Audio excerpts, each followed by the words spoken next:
Beauty পার্লারের কাজের নাম করে বাংলাদেশি তরুণীকে নিয়ে এসে ঠেলে দেওয়া হয়েছিল অন্ধকার জগতে। হ্যাম রেডিওর সহযোগিতায় 2 বছর পর বাড়ি ফিরছে তরুণী। জানা গিয়েছে 2 বছর আগে বাংলাদেশ থেকে বিউটি পার্লারের কাজ করতে দালালের খপ্পরে পড়ে ভারতে এসে যেতে হয়েছিল অন্ধকার জগতে। দিল্লি সহ একাধিক রাজ্যে তাকে নিয়ে যৌনপল্লীতে কাজ করানো হয়েছিল বলে অভিযোগ। হ্যাম রেডিওর সদস্যরা জানান, সেখান থেকে তরুণী কোনো ক্রমে পালিয়ে এসে এই রাজ্যের শিয়ালদাহ স্টেশনে পৌঁছায়। সেখানে তরুণীকে মানসিক অবসাদগ্রস্ত অবস্থা থেকে হ্যাম রেডিওর সদস্যরা তাকে উদ্ধার করে। পরবর্তীতে একটি সরকারি সাহায্যপ্রাপ্ত স্বেচ্ছাসেবী সংগঠনের অধীনে তার চিকিৎসা করানো হয়। এরপর পরিবারের সদস্যদের সঙ্গে যোগাযোগ করা হয়। পাশাপাশি পুলিশের সহযোগিতায় অভিযুক্তদের বিরুদ্ধে আইনি ব্যবস্থা নেওয়া হয়। এদিন পেট্রাপোল সীমান্ত দিয়ে হ্যাম রেডিওর সদস্যরা তরুণীকে বাংলাদেশে তার পরিবারের হাতে তুলে দেওয়ার জন্য নিয়ে আসে। সংগঠন সূত্রে খবর, ওই তরুণীকে বাংলাদেশে নিয়ে গিয়ে তার পরিবারের সদস্যদের হাতে তুলে দেওয়া হবে। বাড়ি ফিরতে পেরে খুশি তরুণী।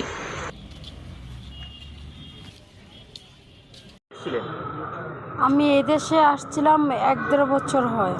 কোন দিক থেকে এসেছিলেন? আমি এসেছিলাম বাংলাদেশ, ঢাকা থেকে। চোরাপথে এসেছিলেন? জি। কিভাবে এসেছিলেন?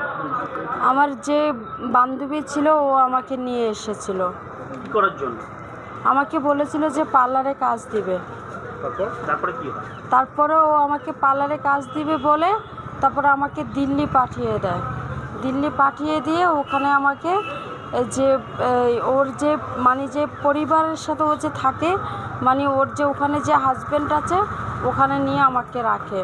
তারপর রাখার পর ওরা আমাকে অনেকভাবে অনেক রকমের অনেক কিছু চেষ্টা করেছিল, কিন্তু আমি অনেক কষ্ট করে ওখান থেকে পালিয়ে এসেছিলাম।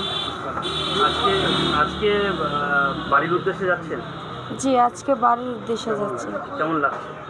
হ্যাঁ, খুব ভালো লাগছে, খুব আনন্দ লাগছে। উদ্যোগ নেওয়া হয়েছে এবং এই মেয়েটাকে আজকে কোথায় যাবে?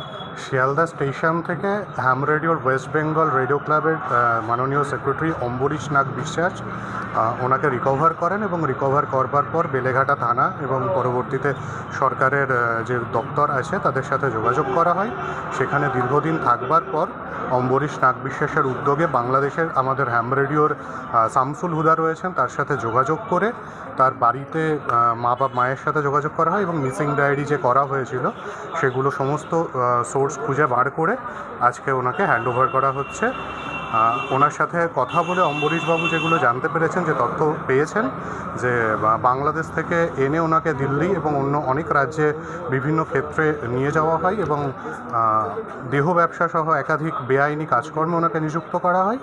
পাশাপাশি এই যে চক্র যে যারা এই ধরনের কাজকর্ম করেছিল, আমরা বিশ্বস্ত সূত্রে খবর পেয়েছি পুলিশ তাদের বিরুদ্ধেও ব্যবস্থা নিয়েছে এবং হ্যাম রেডিওর তরফ থেকে দিল্লি পুলিশ কমিশনারেটকেও জানানো হয়েছে, এ ব্যাপারে তাদেরকেও সতর্ক করা হয়েছে। কোথায় বাড়ি ওর বাংলাদেশে? ওনার বাড়ি বাংলাদেশের নারায়ণগঞ্জ জেলা সিদ্ধিরগঞ্জ থানাতে। সেখানে ওনার নামে একটি মিসিং ডায়েরিও করা হয়েছিল 2023 সালের। আজকে কোথা দিয়ে ওদের দেওয়া হচ্ছে? হ্যাঁ, আজকে কোন বর্ডার দিয়ে ওপাশে? আচ্ছা, আজকে পেট্রাপোল বর্ডার থেকে ওনাকে ওনার মা এবং হ্যাম রেডিওর শামসুল হুদা উনি এসছেন, ওনাদের হাতে তুলে দেওয়া হবে। আপনার নাম? রুদ্রপ্রসাদ ঘোষ, হ্যাম রেডিও। কতদিন আগে এই দেশে এসেছিল এবং কী অবস্থায় ছিল? আপনারা কেমনভাবে উদ্ধার করেছেন? ওকে আমরা পেয়েছি 2023-এর অক্টোবর মাসে বেলেঘাটা থানার আন্ডারে যে শিয়ালদা পার্শ্ববর্তী এলাকা, সেখান থেকে আমরা পেয়েছি। তখন মানসিক অসুস্থ ছিল, নানান রকম কিছু মনে করতে পারতো না, খুব যেভাবে হোক পাগলামি করতো, নিজেকে সিআইডি অফিসার বলতো, এরকম বিভিন্ন কাজকর্ম করতো। কিন্তু যখন আমরা পাওয়ার পরেই ওকে অনেক সেবা যত্ন করি, আমরা মেন্টাল হসপিটালে ট্রিটমেন্ট করাই। তারপর ওর বাড়ির কথা সব মনে করতে পারে, আমাদেরকে ওর বাড়ির ঠিকানা বলে এবং ওর পূর্ব জীবন সম্পর্কে জানতে পারি যে ও বেশ কিছু বছর ধরে বাংলাদেশ থেকে চাকরির জন্য, উপার্জনের জন্য কোনো এক বন্ধুর সাথে ও ভারতবর্ষে আসে। তো সেখানে এসে তারপর দিল্লি, হরিয়ানা এই সমস্ত বিভিন্ন জায়গাগুলো ওকে আরও অন্যান্য পেশায় নিযুক্ত হতে হয়। ওখান থেকেই ও কোনোরকমভাবে ওই কাজের জন্যই আবার শিয়ালদাগামী ট্রেনে ওঠে শিয়ালদা এসে পৌঁছায়, তারপর থেকে আমরা ওকে পাই। আপনাদের কি সংস্থার নাম? আমাদের সংস্থা হচ্ছে ইমানুয়েল মিনিস্ট্রিজ ক্যালকাটা। মানে আপনারা এরকম মানসিক ভারসাম্যহীন ছিল কি উনি? হ্যাঁ, উনি মানসিক ভারসাম্যহীন ছিলেন। তো আমাদের কাজ হচ্ছে শেল্টার ফর আরবান হোমলেস। এবারে হোমলেস বলতে যারা রাস্তায় থাকেন, রাস্তায় থাকতে থাকতে তারা হয়ে পড়েন মানসিক ভারসাম্য, মাথার ছাদ এমন একটা জিনিস, ভারসাম্যহীন হয়ে পড়ে। তো তখন কাজ করতে গিয়ে ওদেরকে আমরা ওই অবস্থায় পাই। হ্যাঁ, আমরা ওই আরবান হোমলেসদের নিয়ে কাজ করি। ও বিউটি পার্লারের কাজে যেত। এবারে ও আমাদেরকে যেগুলো বলেছে অন্যান্য বেআইনি কাজকর্ম কিছু করানো হতো। বিক্রি করে দেওয়া হয়েছিল?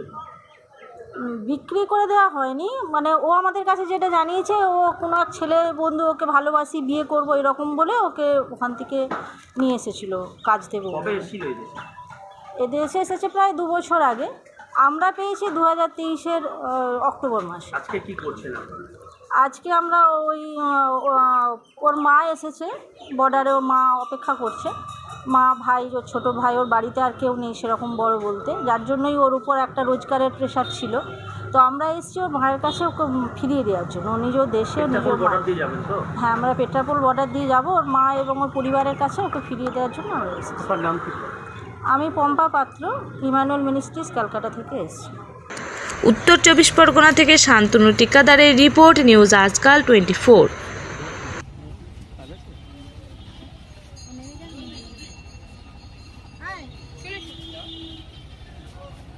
New Shumon Enterprise Finance available Oppo, Vivo, Samsung, Realme, Tecno.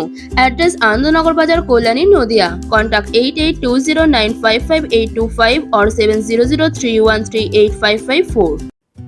Hotel blue heaven room and restaurant, Anandnagar, Kalyani, Nadia. AC and non-AC deluxe luxurious room available. AC restaurant, Indian, Chinese food available. For any information call 6291 830 739.